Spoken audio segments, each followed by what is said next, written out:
आदमी पार्टी के पूर्व सीएम अरविंद केजरीवाल के लिए हर दिन किसी न किसी तरह की मुसीबत सामने आकर खड़ी हो जाती है और उसकी वजह यह है कि कहते हैं ना कि जैसी करनी वैसी ही भरनी। अरविंद केजरीवाल और उनके झूठे वादे लोगों के लिए ऐसे हो गए हैं जैसे बचपन में हमारी माँ हमें खाना खिलाने के लिए कहती थी ना कि खाना खा लोगे तो टॉफी दिलवाऊंगी, और बच्चे यानी कि हम खाना खा भी लेते थे। बिल्कुल उसी तरह अरविंद केजरीवाल अपना काम निकलवाने के लिए दिल्ली की जनता से ना जाने कितने वादे किए हैं, जैसे दिल्ली को पेरिस बना दूंगा, यमुना को इतना साफ करवा दूंगा कि खुद ही जाकर डुबकी लगाऊंगा, कुर्सी गाड़ी बंगलो इन सब से मुझे कोई लालच नहीं है। अब दिल्ली की जनता से इन वादों के अलावा और भी ना जाने कितने वादे किए हैं, और फिर उस वादे के टूट जाने के बाद एक और नया वादा। लेकिन भाई वो बच्चा यानी कि दिल्ली की जनता कभी ना कभी तो बड़ी होगी ही, उसकी अकल ठिकाने तो आएगी ही, और उसे ये भी समझ आएगा अरे भैया ये वादे तो झूठे हैं। अब दिल्ली की जनता की अकल ठिकाने लगते ही अरविंद केजरीवाल की जिंदगी में कैसे आया है टर्निंग पॉइंट, बताएंगे आपको अपने खास शो में। नमस्कार, आप देख रहे हैं कैपिटल टीवी, मैं हूं आपके साथ पल्लवी सिंह।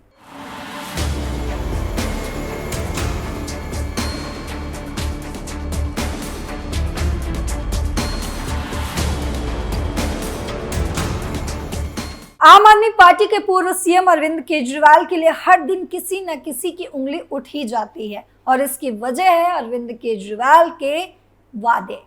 आपको बता दें कि लोक निर्माण विभाग यानी कि पीडब्ल्यूडी ने दिल्ली के 6 फ्लैगस्टाफ रोड पर स्थित शीश महल में मौजूद सामानों की विस्तृत सूची जारी कर दी है।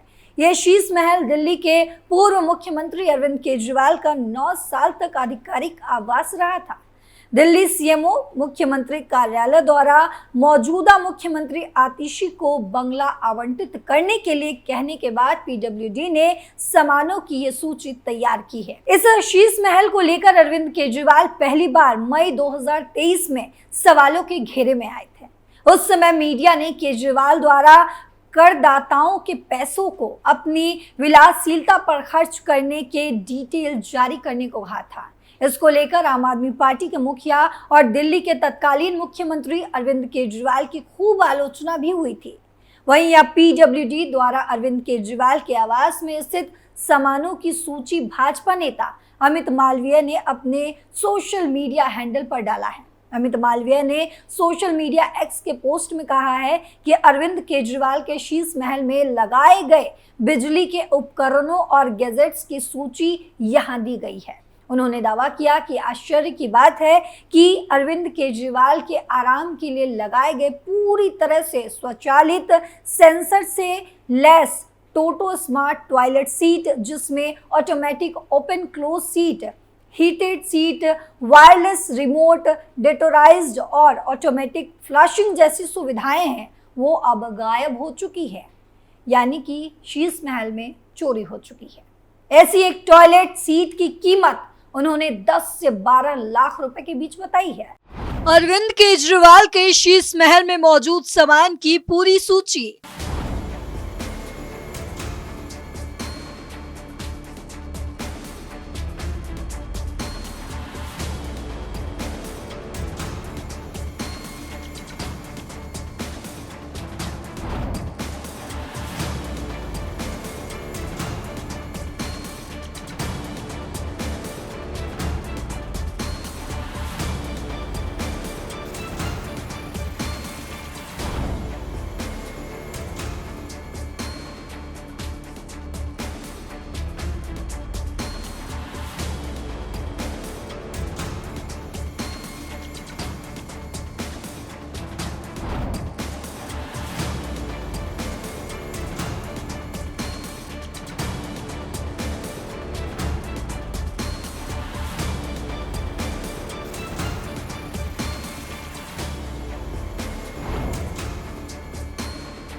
साल 2013 में अरविंद केजरीवाल ने कहा था कि वे और उनकी आम आदमी पार्टी की सरकार के मंत्री सरकारी बंगलों में नहीं रहेंगे, बल्कि छोटे सरकारी फ्लैटों में रहेंगे। उनके द्वारा किए गए बड़े बड़े वादे और दावे 11 साल बाद भी उनके राजनीतिक दिखावे के अलावा कुछ और नहीं लग रहे हैं।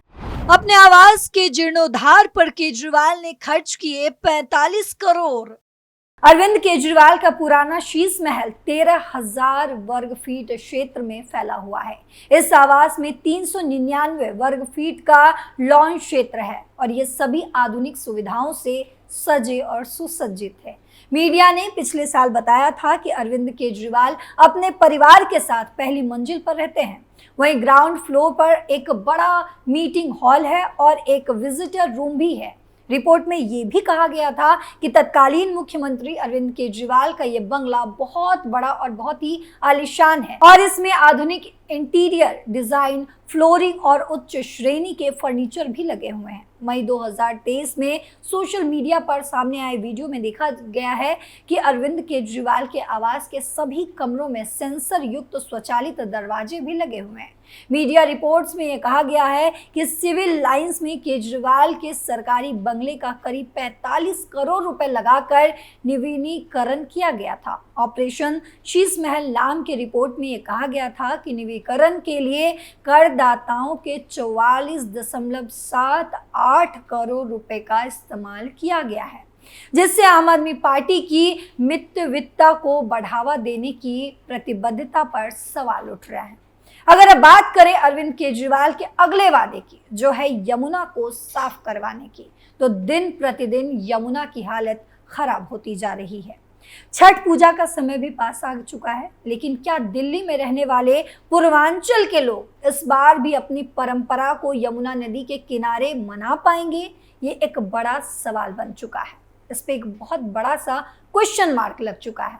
साल 2020 जब कोरोना महामारी के बाद यमुना नदी में छठ पूजा को लेकर लगाए गए प्रतिबंध अब तक जारी हैं।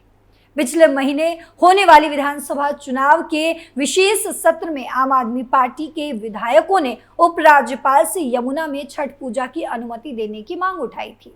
उनका कहना था कि अब हालात सहज हो गए हैं, इसीलिए इस त्योहार को मनाने में कोई बाधा नहीं होनी चाहिए। लेकिन इस पर कोई ठोस फैसला नहीं आया, जिससे श्रद्धालुओं में बेचैनी उत्पन्न हो गई थी। वहीं दूसरी तरफ यमुना में प्रदूषण का स्तर भी बड़ी चिंता का विषय बन चुका है। रासायनिक अपशिष्टों के कारण नदी के पानी की गुणवत्ता गंभीर रूप से खराब हो चुकी है। इसमें झाग और गंदगी की परतें तैयार हो चुकी है। ये मुद्दा विपक्ष के लिए विशेष रूप से महत्वपूर्ण बन चुका है। भाजपा विधायक अभय वर्मा का आरोप है कि दिल्ली सरकार ने पिछले 10 सालों में यमुना नदी को साफ करने में पूरी तरह से विफलता दिखाई है।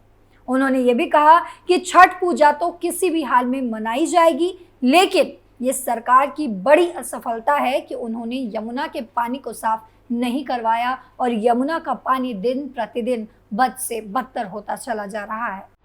बीजेपी का पलटवार। विधानसभा में नेता प्रतिपक्ष विजेंद्र गुप्ता ने भी इस मुद्दे पर आपको घेरा है। उन्होंने कहा कि मुख्यमंत्री अरविंद केजरीवाल का 2015 का वादा आज तक पूरा नहीं हुआ, अधूरा ही है। केजरीवाल ने बार बार दावा किया कि यमुना के पानी को इतना साफ किया जाएगा कि लोग उसमें स्नान कर सकेंगे, लेकिन वक्त बीतने के बावजूद स्थिति बद से बदतर होती जा रही है। उन्होंने मुख्यमंत्री आतिशी से अनुरोध किया है कि कुछ वैकल्पिक व्यवस्था की जाए ताकि श्रद्धालु छठ पूजा का आयोजन श्रद्धा के साथ कर सके। अलग अलग तारीखों पर किए गए वादे। अब मैं आपको अरविंद केजरीवाल के वो सारे वादे डेट बाय डेट बताऊंगी। 2 नवंबर 2016 केजरीवाल ने यमुना की सफाई के लिए एक ठोस खाका तैयार करने की बात की, जिसमें यह बताया गया था कि किस तरह से यमुना की सफाई करनी है। उन्होंने विस्तार से अपने ठोस प्रयासों की रूपरेखा साझा करने की भी बात की थी। अगला डेट है 17 नवंबर 2019। उन्होंने फिर से अपने लक्ष्यों को स्पष्ट करते हुए कहा कि अपनों को यमुना साफ करनी है, यानी कि हमें यमुना साफ करनी है। इसकी भी मैंने पूरी प्लानिंग तैयार कर ली है। यहाँ उन्होंने आत्मविश्वास के साथ ये भरोसा दिलाया कि वे यमुना में जल्द ही बदलाव लाएंगे। फिर अगला डेट आया, वो था 16 दिसंबर 2019। केजरीवाल ने कहा कि आज मैं कॉन्फिडेंस के साथ कह सकता हूँ कि यमुना भी साफ होगा। ये वक्तव्य एक सकारात्मक सोच के साथ आने वाले समय के प्रति उनके विश्वास को दर्शाता है। फिर उसके बाद एक डेट आया, वो था 3 जनवरी 2020। उन्होंने फिर से ये स्पष्ट किया कि यमुना को साफ करना उनकी प्राथमिकता है और वे भरोसा दिलाते हैं कि आप सबको यमुना भी नहलवा देंगे, मैं भी आपके साथ डुबकी लगाऊंगा। और आज इसी वादे के साथ केजरीवाल घिरते हुए नजर आ रहे हैं। फिर एक अगला डेट आया, वो था 19 जनवरी 2020। उनके विचारों में वही सकारात्मकता बनी रही। उन्होंने कहा कि यमुना को साफ करने में 5 साल लग सकते हैं, लेकिन वे दिल्ली वालों को यमुना में डुबकी लगवाने का वादा कर रहे हैं। फिर एक डेट आया, वो था 3 दिसंबर 2021। केजरीवाल ने चुनाव के संदर्भ में एक और वादा किया, 2025 का जो दिल्ली का चुनाव होगा उसके पहले यमुना साफ कर देंगे, नहीं तो मुझे वोट मत देना। अगला डेट 1 जून 2022। फिर से उन्होंने अपनी प्रतिबद्धता को दोहराते हुए कहा, 2025 के पहले हम यमुना को बिल्कुल साफ कर देंगे। 2023 23 मार्च, ये था एक अगला डेट। अंत में उन्होंने फिर से ये आश्वासन दिया कि उनके पिछले वादे के अनुसार चुनाव के पहले यमुना में डुबकी जरूर लगवाएंगे। अब ये तमाम डेट्स बीतते चले गए और यमुना की हालत बद से बदतर होती चली गई, जिसकी वजह से आज अरविंद केजरीवाल सभी के नजरों में घिरते चले जा रहे हैं। अरविंद केजरीवाल के इन तमाम वादों पर आपकी क्या राय है, कमेंट बॉक्स में जरूर बताते जाइएगा। फिलहाल टर्निंग पॉइंट में इतना ही। देश और दुनिया की बाकी खबरों के लिए देखते रहिए कैपिटल टीवी। नमस्कार।